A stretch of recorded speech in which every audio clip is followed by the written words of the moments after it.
Powered by Riverside FM.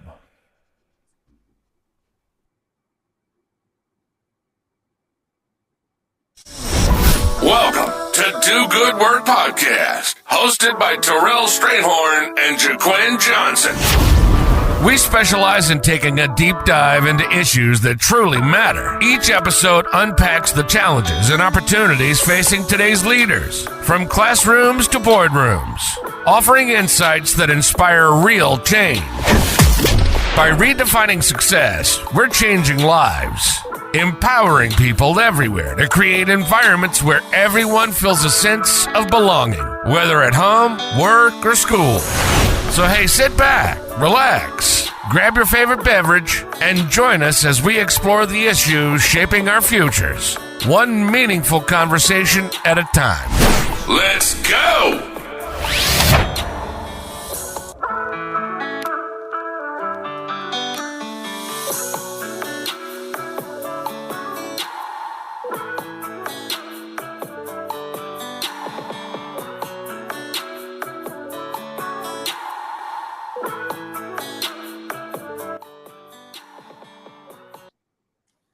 Alrighty, welcome to everyone out there in the listening audience. Welcome back to another episode of Do Good Work Podcast. It's your co-host Terrell Strayhorn, joined by my co-host and friend. Jaquin Johnson, how are you all? Hopefully everybody's doing well. We've got a lovely show for you this evening. And so, our routine, we take a few moments to like and share. So if you are on any of the platforms where we are hosting the show tonight, do us the favor of liking, sharing, dropping some hashtags that will get us into a few threads, and we'll get right into our conversation for the day. Whether you are tuning in from X, formerly Twitter, or Facebook, live on YouTube, even over on LinkedIn, please like and share. Tell someone to tune in and join us for this episode. Tonight, we're going to be talking about working with today's college student population, and particularly issues around recruitment, retention, and graduation. But before we go into all of that, we want to make sure folks know we're here. So like and share. Kick it over to my co-host who will walk us through our, as we say, regularly scheduled program. Yeah, so each time before we get started with the topic, we like to, um, you know, share one word about our week and, using your first letter and your last name. So mine is, my last name is Johnson. It starts with a J. And because we're getting close to Christmas, I've been traveling today and I've been listening to Christmas music all day. So I'm going to go with jolly. I'm feeling jolly. I'm getting in the Christmas spirit and I'm ready just to be with family and friends throughout the holidays. How about you? Yeah, so today has been a really good day and spent the day Saturday. So had and hopefully get to talk about a little bit of this, but watch some of the Saturday football games, and it was both inspired and had fun celebrating teams, cheering the people for teams, but also really, there's this was an interesting day in football. So I'm feeling very sporty right now. I think that there are some interesting things about sport and sports as a site for understanding people, understanding community, belonging, even for tonight's conversation, understanding, young Black men. So hopefully that'll delve nicely into what we're talking about, sporty. So if you're listening in on whatever platform you're on, if you want to play along, think about the first letter of your last name and then drop into the chat of whatever platform you're listening in on one word that sort of summarizes either your week, summarizes your how you feel right now, summarizes the essence of your day, first letter of your last name. So, you talked about it already. We are getting to I think what's tell us a little bit. You brought this up in our conversation before we got on the show about you were in New York recently to talk about your recent book that you edited with two other authors. And during the session, someone asked you about, how can we better recruit, retain, and graduate young Black men. So that's something we want to talk about today. And I want to talk about first, the recruitment process. And each year, as enrollment counselors, you are assigned territories, and you figure out how you're going to manage those territories, and what years you've done well in the past, what years can you improve on, what schools are that needs more work, and we understand in higher education through the data showing that there are fewer and fewer Black men enrolling in college. So we have to do a better job as recruiters identifying where they are and then recruiting them. And I think first we have to do a better job of designing initiatives that truly engage Black students, especially where are they on the map, and then recruiting them. So like predominantly Black high schools, going there and being very strategic about how we talk to them about college because they have a lot of concerns. Where they what are they going to major in? Financial aid, how they going to pay for school? What's there for them outside of just academics? And then the next thing is what I want to kind of get in discussion with you about is the recruiting material, marketing material such as videos and campus tours. We Mhm. understand that young men, young Black men, all students need to see themselves through recruiting materials. I think from the institutions I've worked at, we've seen a lot of brochures that only represent white females with blonde hair, blue eyes. So when students are looking through your brochures and kind of going through what you offer, and they don't ever see themselves, it's kind of hard for them to imagine what life is like for them there. I'll pause there and toss it over to you. Yeah, no, that's great. Don't feel the need to pause. But you know what I hear you talking about is, and it's right. So last night in New York City, it is cold and snowy in New York City. So I clearly had to get up this morning and get out of there. But we had a wonderful session that was sponsored by the City University of New York. And so a special shout out to Nicholas Hartlett, my co-editor of the new one of the new belonging books. This one looks at belonging in higher ed. That book is co-edited along with Fred Bonner, professor at Prairie View. So shout out to Fred. And I know that we would all be remiss if we didn't also recognize the Asian Research Institute, AAARI at CUNY, who hosted that book lecture. It was a fabulous time to bring us together, talk about the book, talk about the chapters, but also really ended up being a conversation about belonging. I didn't expect to have as much fun as I did have there, not because of any other reason than I thought we were going to really catalog the chapters from the book, and the audience really wanted to hear about belonging and our belonging stories and what brought us together as brothers in the academy. And during the conversation, or the Q&A rather, someone asked about the recruitment, retention, and graduation of Black men in college.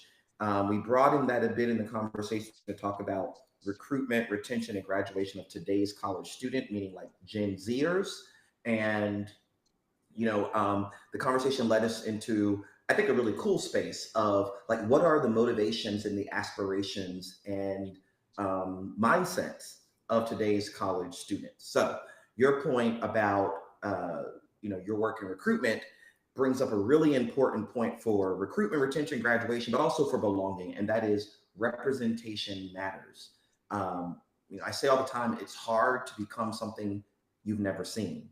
You used to say it was impossible to become something you've never seen until you wake up one morning, look at the mirror, and realize you have become something that you have not seen before. I've never had, I had one, I think we were talking about this recently. I had one Black teacher in school, Miss Cannon, my sixth grade teacher.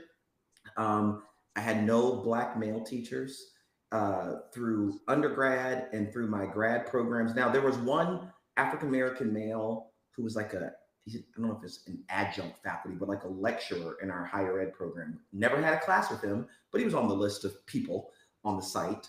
But yet, something happened to where I was able to one day become that which I had never seen.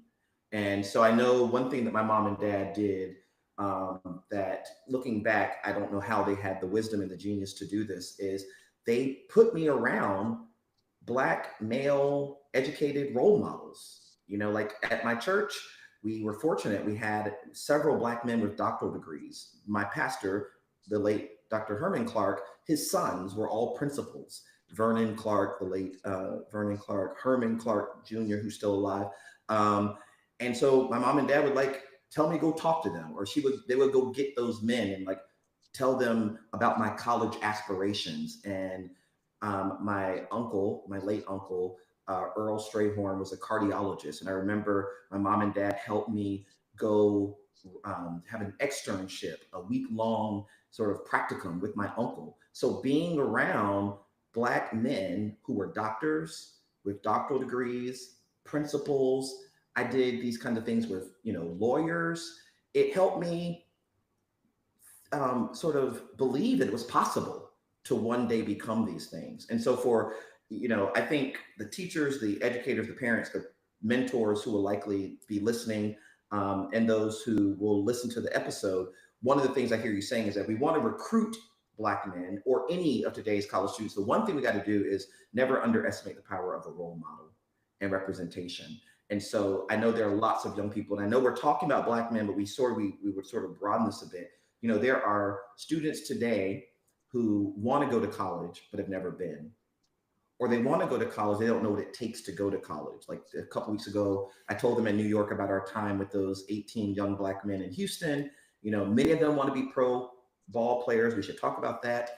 But a lot of them said they want to go to college, or maybe, I don't know if they even realize this, Jaquin, but I mean, do they realize that to play college ball, they have to go to college? And in order to play college ball and get to college, they've got to get out of high school? I hope so. Then And the listen, grades matter. yeah, even if they don't know, that's what the recruiter's for, right? That's what the institutions are for, to educate them about what it takes to get into college. First we have to talk about. Let's just pause a minute. You have to apply first. Mhm. Can we get through the application and get through the essay, and then submit your transcripts? Those are a lot of steps that we have to take before we can even talk about um, playing football in college. And we can get there, but let's get through the first steps that are important, because you can talk to the coach all day, but if you don't apply to the school, guess what? You're not playing there. Mhm. But I think it's also cool that you talk about um, your parents did a really good job of connecting you with Black people who are educated, and it gave you somebody to emulate and look up to. And there are again, I'm always going to go back to the recruiter.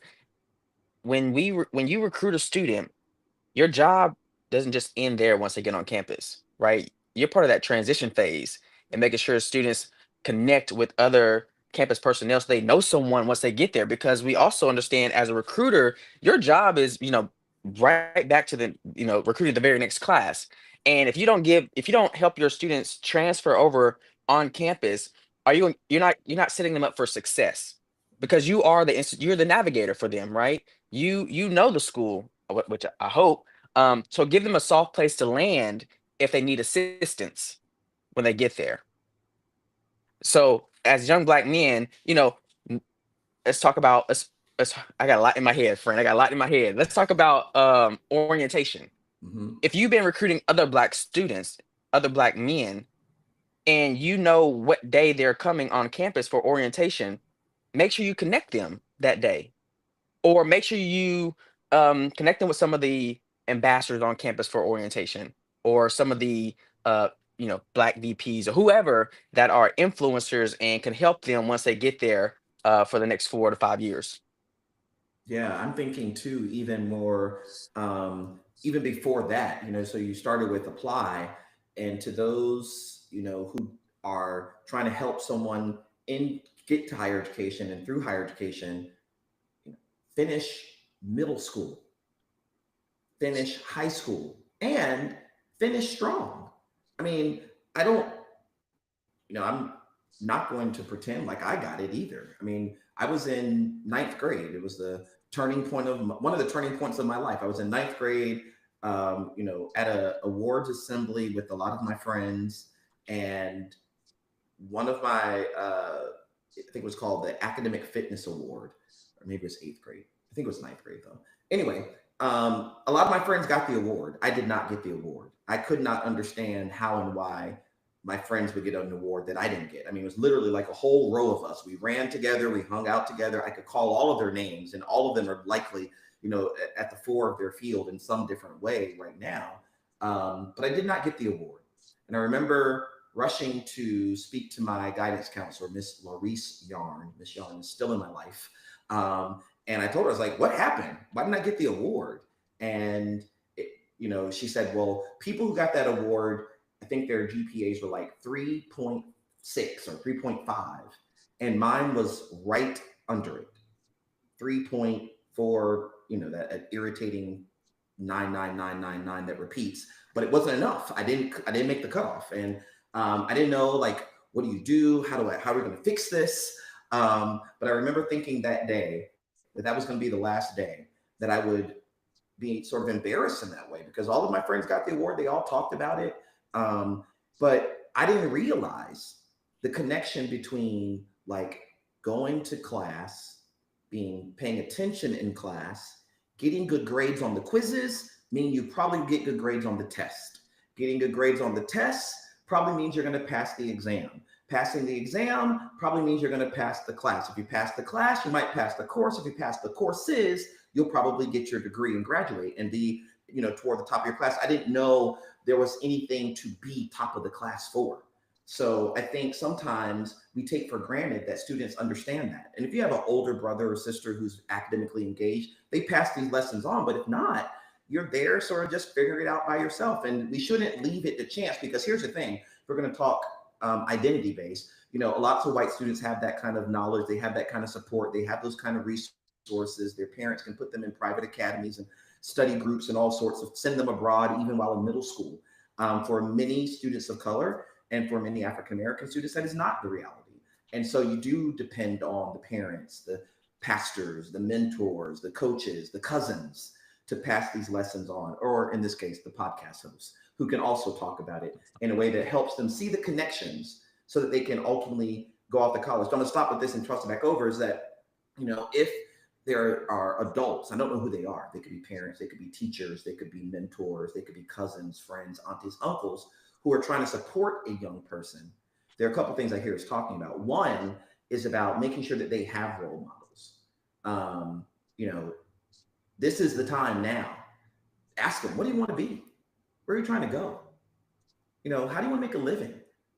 And if they're talking, listen, if they're talking about multiple gigs, like they want to drive for Uber or Lyft, and they want to sell candles and cupcakes, and they also want to run a daycare out of their living room.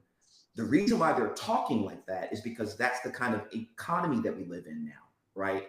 Where you actually can make a living with 4 or 5 different jobs. Let's not look down on that, automatically. Let's honor their aspirations, their dreams, and be real about it. That's what they've seen. They watch their friends do it. Listen, they're on TikTok, they're on Instagram. Well, TikTok makes it through the year, but they're on these devices. They're watching people become influencers and, quite honestly, become wealthy, making lots of money, just going live, eating food, and putting their makeup on in the morning, and thousands of people tune in. I'm not saying that it's not possible. I think we should honor the reality that we've set up a world where they see that as possible. And that's what makes them say, I don't need to go to college. I just need to go viral.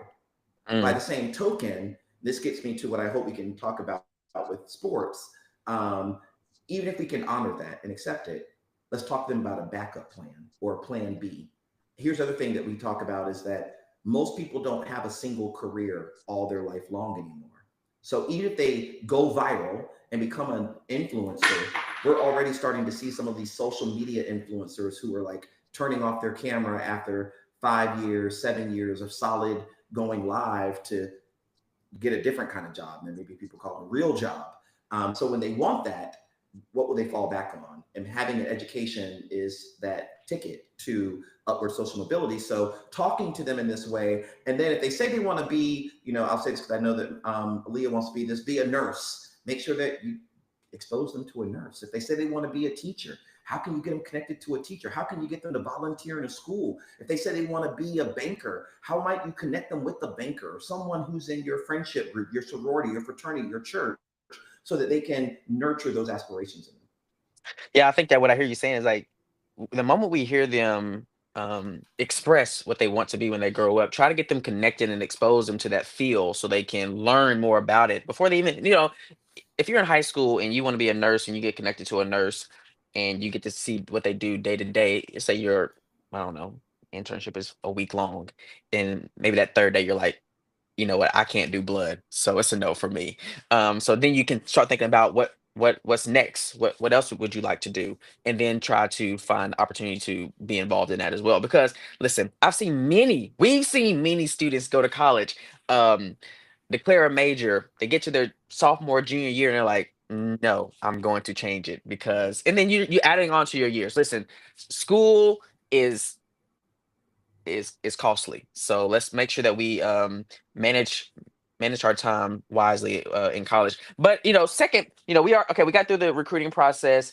What does it take to recruit more Black men into higher education? We talked about a little bit about you mentioned there are a lot of young Black men who want to be a pro athletes, but we've seen even today the Texans, one of Bale Dale. Dale had an ankle injury, right? Some of these Yeah. things can happen to you, and it could be, it could be um, a career injury, like you're out for the season, or it could be, it could ruin your entire career where you can Yeah. never play the sport again. So again, what do you fall back on? And a lot of times we always say education is a ticket to something else. So again, Fran, we got students on campus. How do we retain young Black men? Yeah, I'm thinking about the importance of, well, we've talked about it a little bit, right? So these role models are really important. And I'm glad that we went here because today, look, I was going to tweet it. I tweeted a little couple things, but tweeted, Xed, whatever you call it nowadays. I was going to, I tweeted this, but I thought I was going to tweet about the fact that, it was scary to watch pro ball today. One, you had Tank Dell from the Texans, and I've become a Texans fan. So first of all, our hearts and minds and prayers, love and light to Tank Dell. He recovers from a very, very nasty ankle injury today, or left leg injury, probably more than just an ankle. But then, as if that was not enough, you go and you watch the concussion from Justice Hill. And it's live and on the air. I mean, he's laying out motionless. They, cart him off the field. I mean, he ends up getting up and walking. But what I left thinking was about those 18 guys a couple of weeks ago, who every single one of them almost said, I want to play pro football. And because we were in Houston, most of them said they want to play for the Texans. And and listen, why wouldn't they? These Mhm. guys are, you can't imagine they walk into the mall and it shuts the mall down. I mean, they're revered and loved by all. CJ Stroud showed up at a high school or at a school recently, and of course, just the school had to let out. I mean, it's just you can't get the kids back in order once that happens. So they take on this bigger than life persona. They're making millions of dollars, and then their influence is so great.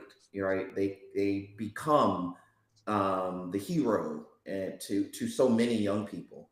But the other thing is, you know, then you have today where you can have injuries like what we witnessed. And, the record's still out about Tank Dell. We don't know, probably tomorrow they'll have some update whether or not it's a, season out or if it's a career ending kind of injury. So it made me think about, again, what do you do when you have that kind of, it doesn't have to even be a career ending injury, right? Life could happen. You could end up needing to, you could start a family, and that changes your need to be more stationary at home. You may have aging parents. All things could happen to pro athletes that will change their situation, that really just underscores the importance of having another plan. And that other plan often depends on education. So I thought about the guys, because remember, we asked them, hey, how are you guys doing in school? And they all said, oh, I have straight A's. I got a 3.15. Every single one of them had all A's. Yeah, 3.9, 4.7, doesn't matter, right? And maybe some of them do. But, we have to appreciate the fact that one, it's not just about having the role models and the representation, although that's important to get them to college in terms of recruitment. But once they get there, this is the point the person was making last night in the audience in New York City, we got to keep them there. So let's talk a minute about some of the conditions and the barriers to their retention. And the one thing that I had in my notes, well, let's talk about one stat. I mean, we know this, that in the United States, as of our most recent national data, African-American men or Black men make up about 5% of college students across the nation. Although they represent about 7% of the US population, those numbers are growing. So that means they are underrepresented in higher ed. Now, out of those who go to college, 50% of Black men start their higher education, post-secondary careers at two-year community colleges. I always think that's interesting because you didn't start at a community college, did you?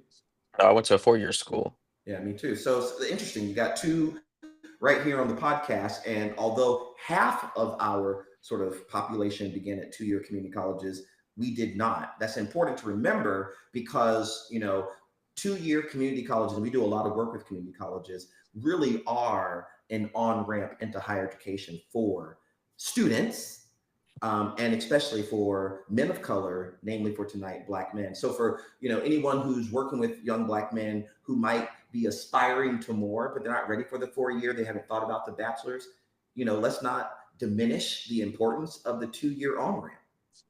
And seeing, the one thing about it is college degrees I had this written in something a few years ago, something like, for most students, pursuing a college degree is the longest goal they have ever had to pursue in their life. By the time they go to college, you think about it, you've never had to pursue a 4-year goal. Most things that they pursue, like winning Madden or, making the honor roll, lasts about a semester long.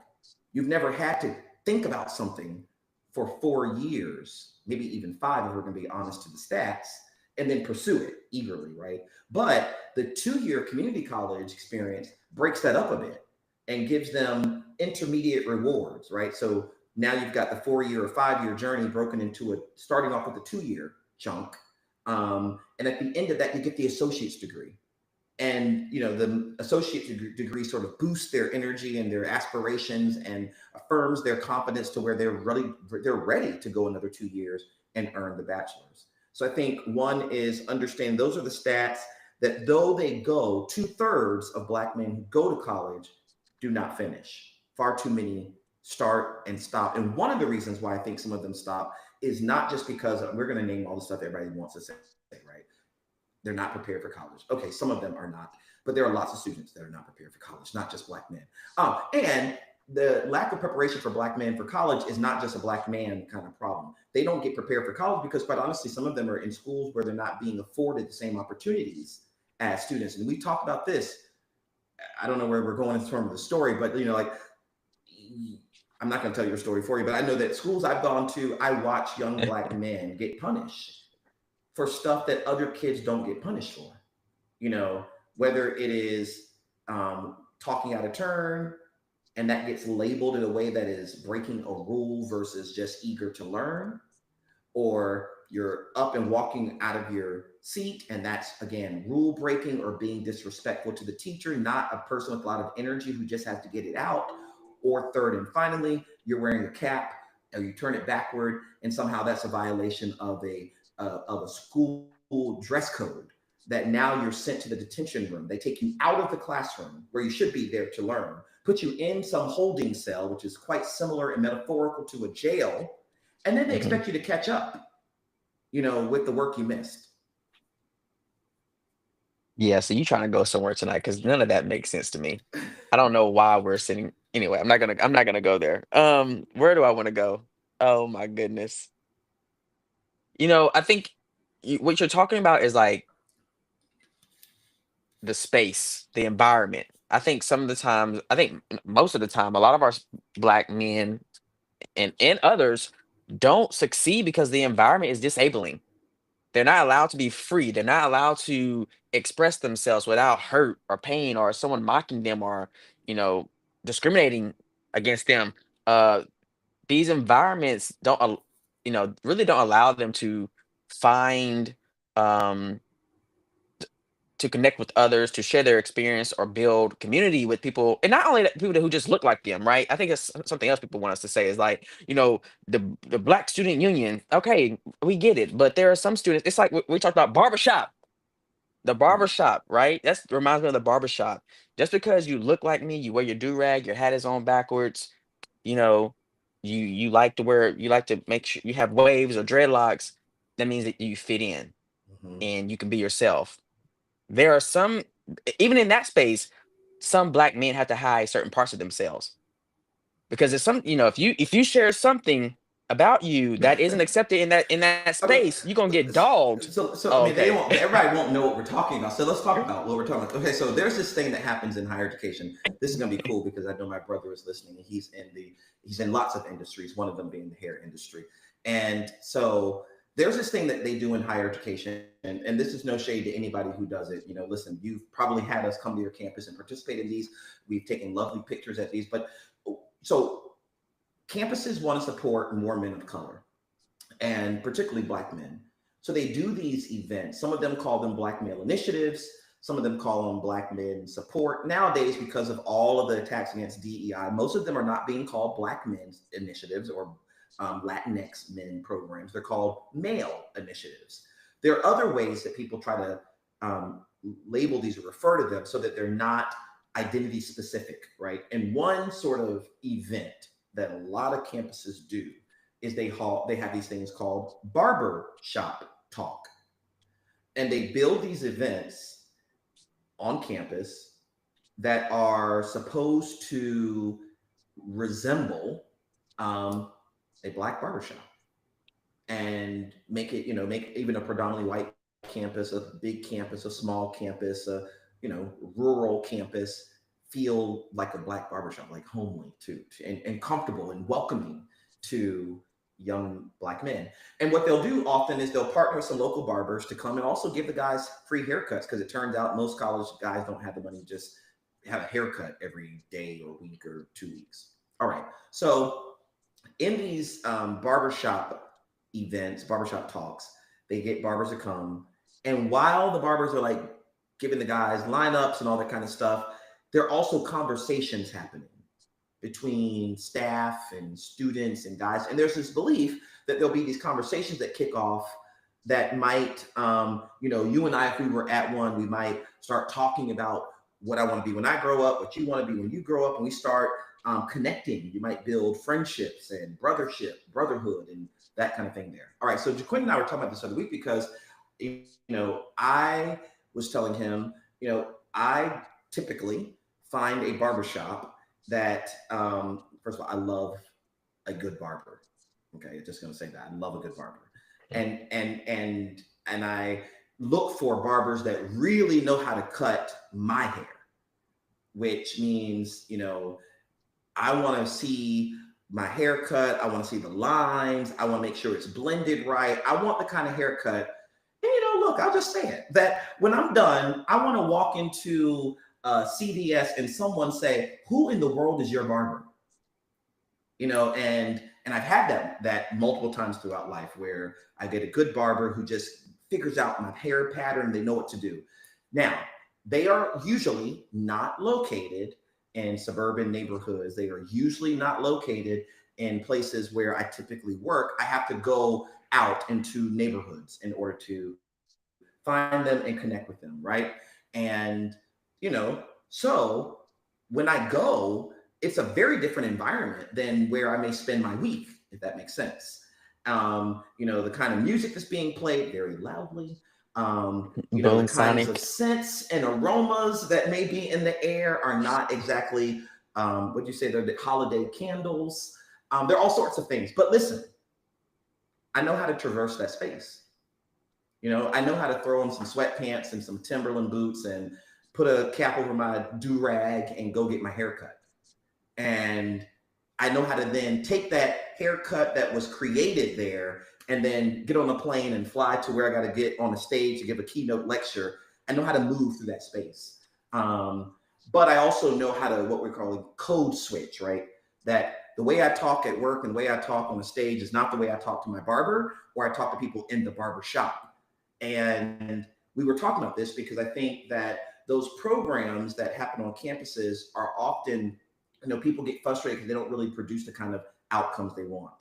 You know, the guys don't connect in meaningful ways, or if they do connect, they feel like people are lecturing them and not really talking to them as humans. I think one of the things we have to do is sort of reimagine that barbershop talk event and make it more humanizing, make it more affirming, make it more like the real barbershop. Yeah, I agree. I think, we have to do a better job of assessing what works, what doesn't work, um, to ensure that we're meeting the needs of the students that are a part of those groups.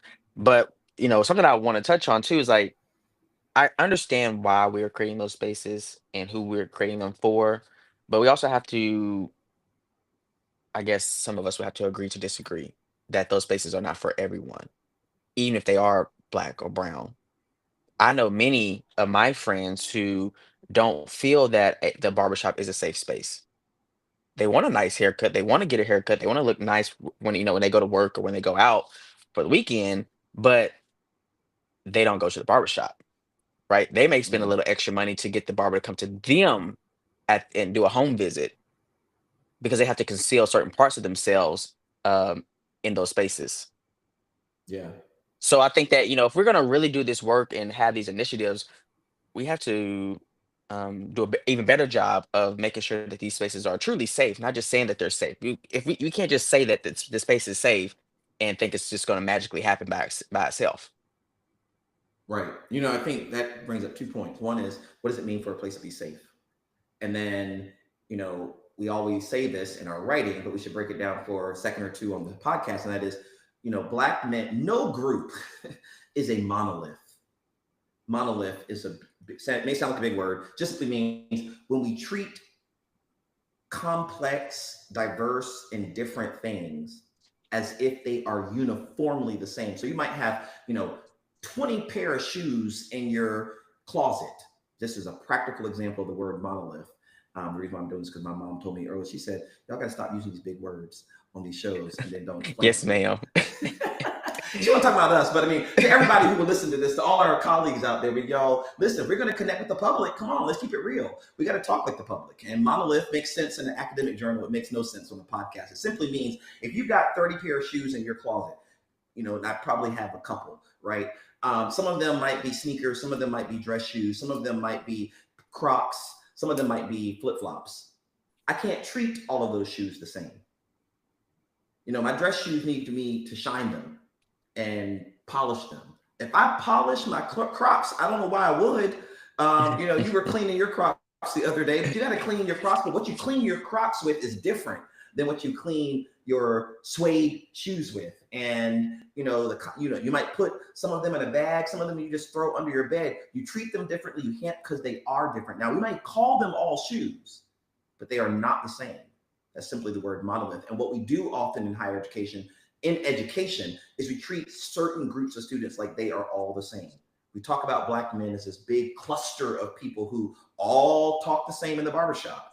Like if we're really going to build on the barbershop talk event, like if we're going to make it safe, to me, safe, inclusive, supportive, that means that while we are having the music on Boom Sonic, playing some rap song, we ought to also mix in there some gospel tracks. Why? Because we know that some black men like gospel. That while we wrap up the gospel songs, we ought to kick into some jazz and some spoken word. Why? Because we know that some, not all, like that as well, right? So how do we diversify these environments that we build for the success of black men the same way the men are diverse? That to me is monolith and safety. Yeah, that's you summed it up nicely. I think that you have to figure out who is in this space, and then continue to improve it and adjust and shape that in a way that represents everyone in that group. Mm-hmm. I think that once we start doing those things, and again, this is not just Black male initiatives or other initiatives on campus, but the institution as a whole, we have to do a better job, from faculty to staff to the students, of teaching and training and educating them about what does a safe space mean, and how can we all do our part to create it? Because there are some students on our campus. I mean, let's be honest, let's be real. I mean, how can I say this without putting too many folks under the bus? It's like when I first went to college, I didn't, it was a 4-year institution, full ride, all the jazz, all the glamour, right? I was on the sports team. But I think it took me at least 2 to 3 months to feel safe on that campus. Mm. I remember the first, you could call mom, get on the line right now, call in. The first week I would tell her, like, I want to come home today. I mean, I can't. I don't know who to connect with. I don't know who to talk to. I don't know who to go to when I feel like I'm struggling. I'm just here by myself with 2,000 other people, and that's very isolating. Mm-hmm. And you begin to go to your room by yourself, and it's just dark. So I think we have to figure out ways to identify those students. Right? Where are some early alert systems when a student didn't show up to class, or if they were late to class, or if they turned homework on late, right? How are we connecting with these Black men to show them that we see them? Yeah. And then once they share with us exactly what they're going through, how do we work with them to, let them know that we hear them, that we are not just listening, to gossip about it, Yeah. but to take action to improve their situation.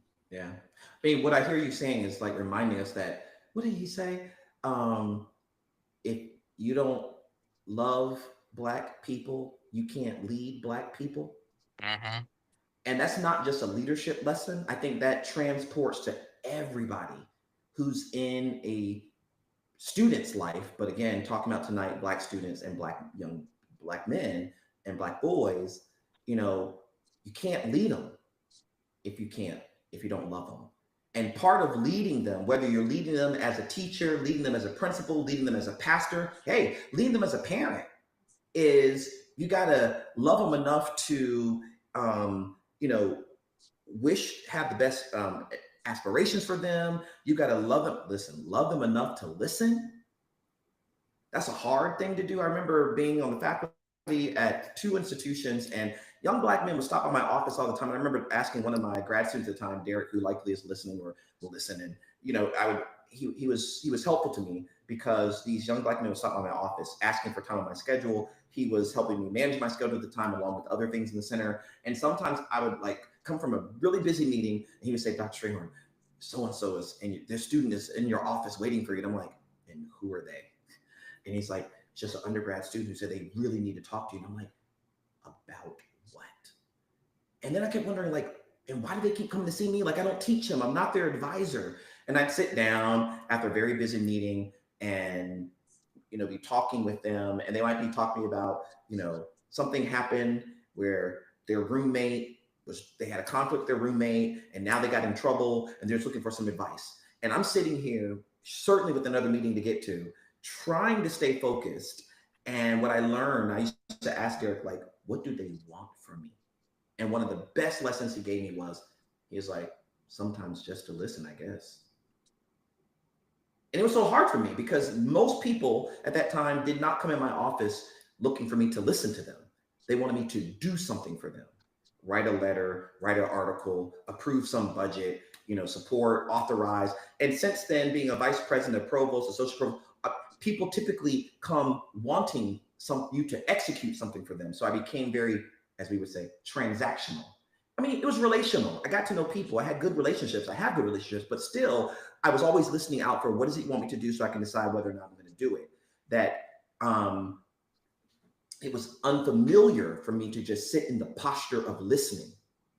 And if you're really going to help young Black men, and I'm talking about from 7 years old up to 77 years old, some of it's going to have to be, you're going to have to listen. Listen, not to respond. Listen, not to make a decision or a judgment, but just to listen. And I think here's something that you just said that really resonates with me is I think higher ed environments are disabling for young Black men, especially, it's not just higher ed, I think educational environments. I said this last night in New York, and as a teacher, I know as a teacher, one of the things you go to school, you're looking for, oh, I got to have an activity. I got to get the students engaged. What kind of questions come to mind? Things like, tell me what you feel about this. Tell me how you feel about the reading. Hey, you read something last night. What did it make you feel? What are your thoughts? Asking students to convey their emotions and give words to their thoughts and to write it out is very challenging for young Black men who are trying to manage messages about masculinity, that it's not manly to be emotional. Like today, and I'm stop because you're going to tell me later this week I talk too much. But Stop looking lying at to the these game folks. today, when Tank Dell had his injury, like the moment it happened, the camera panned back to C.J. Stroud, the quarterback for the Texans, who broke down into tears. He fell to the ground in grief and he just kept shaking his head because he knew what just happened to his teammate, who's also his best friend. And every single shot thereafter showed C.J. Stroud, the quarterback of the Texans, being embraced by the coach, being embraced by other teammates as he sobbed about his brother's injury. Well, you go to X, and I don't know for the 7 people who are still left on X. Although I gotta say there's more, it's about 242 we're listening right now. Thank y'all, like and share. But listen, you go on X, Jaquin, and people were talking about, this quarterback who's crying, and that's odd and that's weird, and why is he crying? And CJ Stroud crying on the screen is such a sign of weakness. What? So to those who love Black men, we have to create environments. And I'm talking about school just only. It could be at the kitchen table. It could be in the backseat of your car. It could be, help me friend, it could be at the barbershop to all the barbers who are listening. We got to create spaces where it's okay for young Black boys to be empathetic, to have feelings, to have emotions, to give voice to those feelings and those emotions. Because if we can create spaces where, listen to some parents that are listening, next time Junior gets in trouble, tell them, come here, go easy on them, easier on them, right? And tell them, now, you should not have done that because of this. Now, tell me why you did what you did. Tell me how you felt when you were doing it. Now, how are you feeling now that I'm talking to you about this? What can you do differently going forward to avoid the behavior that got you in trouble? Break it down to 4 or 5 questions, because that's what teachers are going to do to him from grade 1 till grade PhD. And if we can create spaces where he is used to using his words, not his fists, his words and his heart, not a gun, his words and his heart, not a temper, then I think we can start to really change this thing. That's good. Listen, before we get to our last point, which is graduation, I think we kind of already touched on it, but we just wrote a chapter about Black men and mental health and how the numbers are alarming. 2 is mental health is a disability. Yeah. Okay. Everyone understand that. Write it down really quick, put it in your notes, recall mental health is a disability. And you mentioned that there were some students on campus who would come to your office to talk to you just so someone can listen to them. And I want to shout out and praise and celebrate everyone who is doing that type of labor that is often unnoticed, unrecognized, and uncelebrated, because you are the retention strategy for so many institutions, although you're not getting the award, because there are Black men and women and others on campus who just want someone to listen to them. I also think that, speaking about Black men specifically, a lot of them are not going to the counseling center because they don't feel safe in that space, but they feel safe in your office. Although you may come to us and say you're not a certified counselor, you don't have to be, because they just want someone to sit down with them, listen to them, ask them more about how are you feeling about it. And maybe you may have some advice, maybe you don't, and that's okay too. So I think when you mentioned like 4 or 5 questions to ask the young male if he got in trouble at school, it's powerful. And there may be a moment where they just sit there in silence and they don't want to speak to you because they're mad. Okay, but that's a another thing that we can teach, right? how to manage those emotions. You're feeling angry, you're quiet, right? Tell me more. Tell me more. What does that mean? So I think again, I And let really them want to sit with highlight. it, like, and affirm them. Tell them, like, hey, look, if you love a black man, I don't care what your relationship is with him, whether he's your son, he's your brother, he's your dad, he's your partner, he's whatever. When you punch one of those triggers, right? So, my mom used to tell me, listen, I had a temper. Listen, Do Good Work podcast audience, I had a horrible, as one of the students told us the other day. Horrible. It's He said horrible. horrible. He was screaming horrible. I had a horrible temper as a kid. I had a temper that was so bad that I could make my nose bleed because I was so upset. I would get so heated and bottle it all up and in that my nose would bleed. And I would have all sorts of behaviors associated with that. Fortunately, my mom, my dad, my grandma did not give up on me, right? And no matter what, put me in punishment, told me to go to my room, told me to stay there, don't come down until I can breathe, or whatever. And through these practices, I learned there's a consequence for my behaviors. There's a consequence for having an attitude. And I'm gonna tell you, as you know, there are times I have an attitude. I've had attitudes at work, but I have never acted out on my supervisor because I learned those lessons earlier in life, that there's a consequence for acting out that way. And I remember the lessons of having to go to my room, or not having my cell phone, or not having my PlayStation, or not having my whatever. So I'm just trying to say, I'm not saying, listen, people are going to raise their kids the way they want to raise their kids. I think that when we create this sort of system, there are consequences for your actions. One of the things that you are teaching them is a very valuable lesson. That is, you've got to control that rage. It's frustrating. And it's not just about having the other thing is, we write about this in our writing all the time. Imagine being a young black male who's growing up in the world today where, you see the shootings of cops killing black men on the news every single day. They always, hardly ever are there any consequences for them. It's scary. And, there's this increasing awareness of systemic racism and inequity. We don't know what 2025 will bring, but it will likely bring some more instances of that lesson. So it's dangerous to walk around as a black male in rage, uncontrolled, right? You literally can lose your life with that. So all of us who work with, love, connect with students, but particularly black men, have to help them learn how to manage and channel that rage. So the last thing I will say is, it's not just about go to your room and take your PlayStation, although sometimes it is. It's also, like you said, affirm it. It's okay to look at them and say, I know you're mad. I'm gonna say it. I know he can get me in trouble. He gonna get me. But my president one day, Dr. Hakeem J. Lucas, the 13th president of Virginia Union, we were so hot at each other about something that happened. And he looked at me and he said, I know you're mad. Take a minute. And I did. I just took a minute to breathe, think about my good job. He's silly.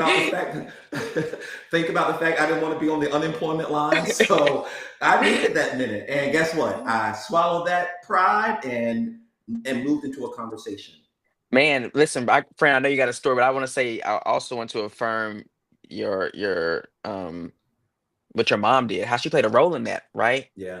Because she taught you early on, if you act out, there is a consequence to your behavior and your actions. Mm-hmm. Yeah. And if you didn't learn that early on, if you didn't have someone that was in your corner, didn't give up on you, and believed in you, rather than on the opposite end, let you do whatever you wanted to do, in that very moment, things could have went downhill, and you could have been unemployed, right? Yeah. Which is why it's very important for I'm assuming, because education space, educators to teach students about how the behavior can cause greater consequences. Oh yeah. I mean, because here's the thing. It's like you're saying. Go ahead. No, go ahead. No. So I think I can segue into our last point. Go ahead. Because at the end of the day, we are grown adults. They Hmm. they are little kids. They're still learning. They're sponges. They make mistakes. Yeah. It is our job to educate and train and push them to be better, not getting all in our feelings and have our emotions overcome us and put them in positions.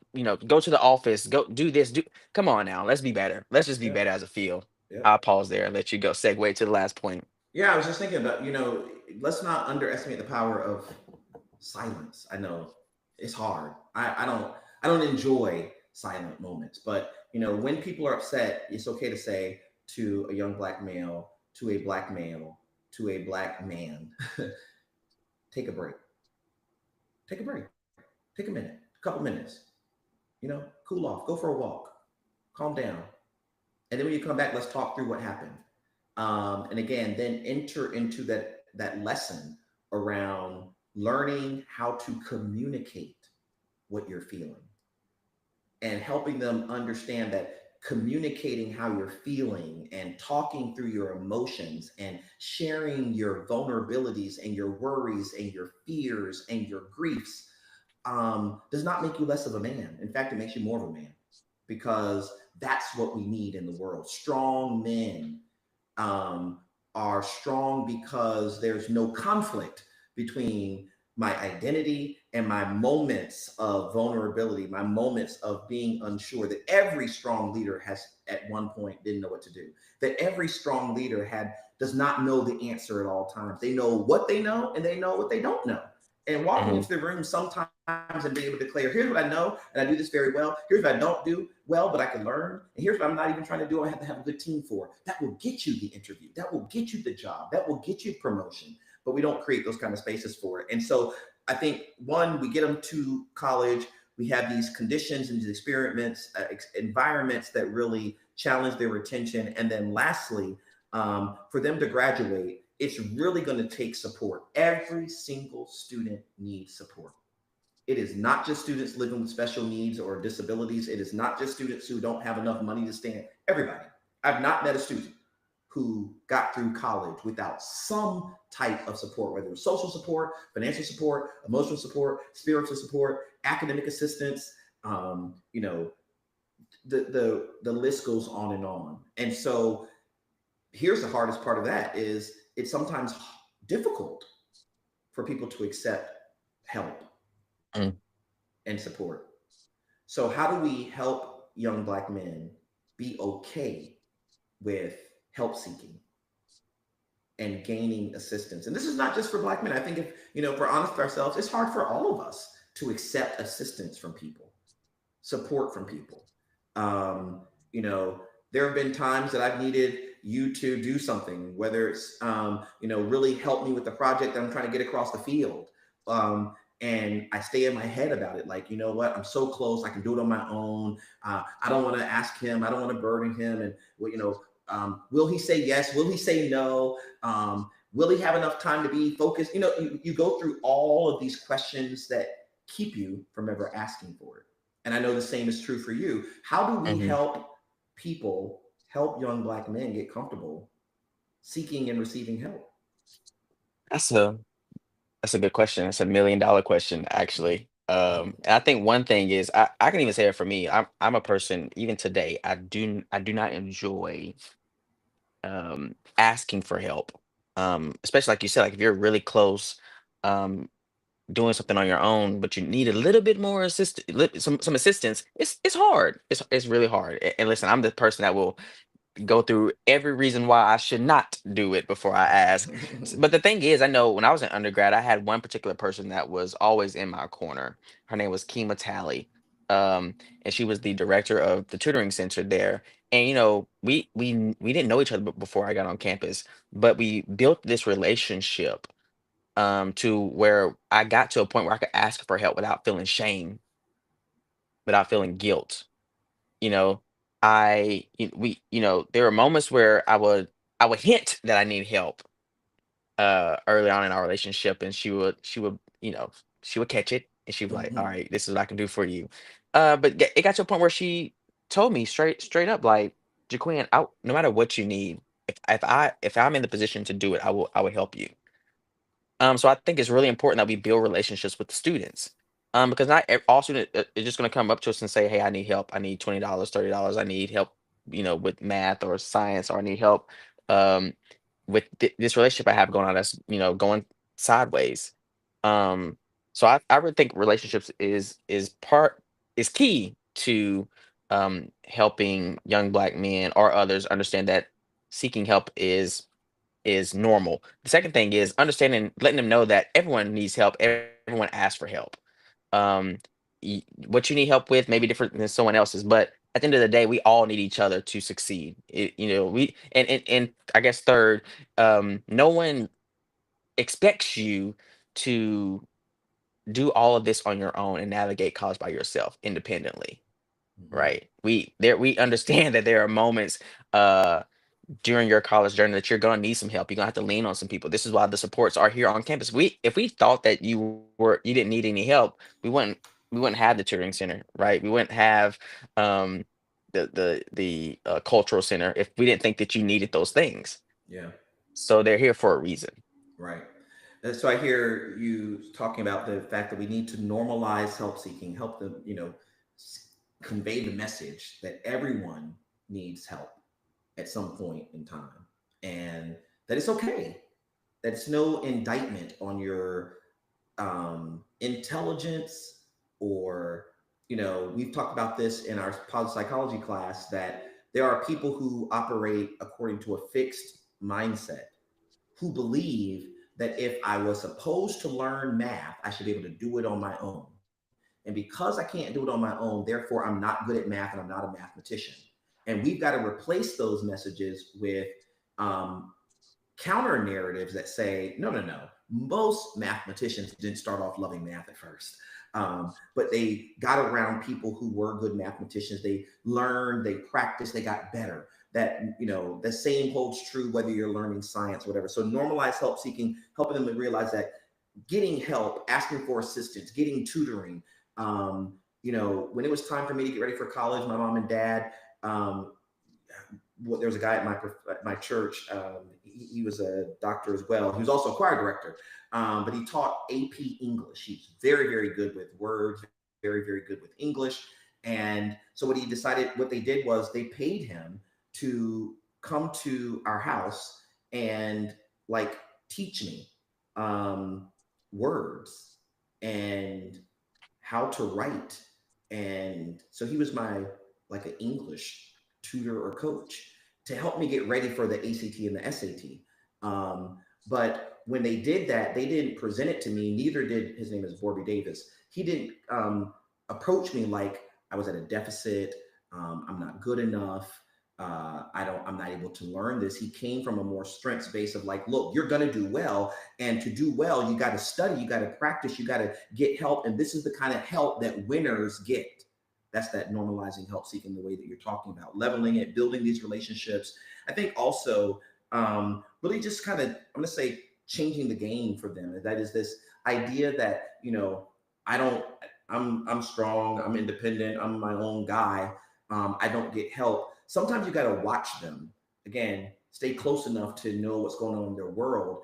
I remember one of my greatest epiphanies about help seeking for Black men happened in the gym, where when most Black men go to the gym, they have what's called a spotter. And that's a person who sort of stands over them while they're bench pressing or lifting weights and watches them, make sure they're good. They don't lift. They just, if it gets too heavy, they're there to help the guy get it back on the brace, or can, while he's lifting, you got this, come on, you got this, just one more rep, don't give up, come on, you want to take a break, take a 5-minute break, all right, come on, let's get back at it. So they're like a coach, they're a tutor, they're a cheerleader, they're all of these things. And you can go into a gym and watch Black men help Black men left and right. So my thought was, why doesn't that happen and transport into the classroom? And maybe we have to help young Black men realize that, the same way you can get help on the gym or help on the field is the same way you can get help in the classroom or in a school. And maybe as educators and as leaders, we need to change the language so we don't call it tutoring. If tutoring has become something, maybe we call it coaching. May we call it support. May we call it peer mentoring, or what I've even heard some schools use, friend-turing, friend and mentoring, friend-turing. But anyway, I think changing the game of that and then helping them see what's possible. We talked about this in our last chapter, that sometimes you don't know what help is available. So I might be struggling, but I don't realize that I can get help with my writing. I don't know that there's a tutoring center. I don't know that there's a counseling center. I don't know that there's someone who can, you said you were a tutor in college and you taught APA to psychology majors. Maybe students don't know that there are people available. So as adults in these young people's lives, as parents, teachers, principals, professors, coaches, mentors, we have to help them know, you can get help with that, and then point them in the right direction. So I'll give the final word to you before we get ready to get out of here. Yeah, I mean, listen, we know that there are many institutions that are trying to diversify their campus, and one of the populations that our institutions are trying to grow is Black men. But we have to be more strategic and intentional during the recruiting process. We have to do a better job of making sure what we tell them during the recruiting process, that it actually happens when they get on campus. Then when they get on campus, that they know the support that is there for them. And then we create these conditions and spaces that allow them to be themselves, that allow them to, um, show their blemishes and their marks and scrapes without being hurt or harmed by others. And then lastly, I think it's very important that you mentioned, to wrap up for me, is the support. Everyone needs support, and especially Black men. So I think we have to do a better job in that department as well. I think if we, one, during the recruiting process, recruit Black men and be honest with them during the recruitment, because they expect something when they get on campus, and then once they get there and their expectations are not met, that's why a lot of them are like, okay, this space is not for me. Maybe college is not for me. Two, we support them to get them across the finish line. Absolutely. Well, thank you all for tuning in to Do Good Work podcast. Listen, take care of yourself out here during this holiday season. I don't remember if we have another show before the end of the year, but happy holidays to each and every one of you. And until next time, we're out. Thank you for tuning in to Do Good Work Podcast. We hope you found today's conversation informative, uplifting, and insightful. Don't forget to like and share this episode with your networks. Follow us on social media at Do Good Work on X, formerly Twitter, for real-time updates, behind-the-scenes content, and so much more. Until next time, friends, don't be afraid to do something, but do something good. Do good work.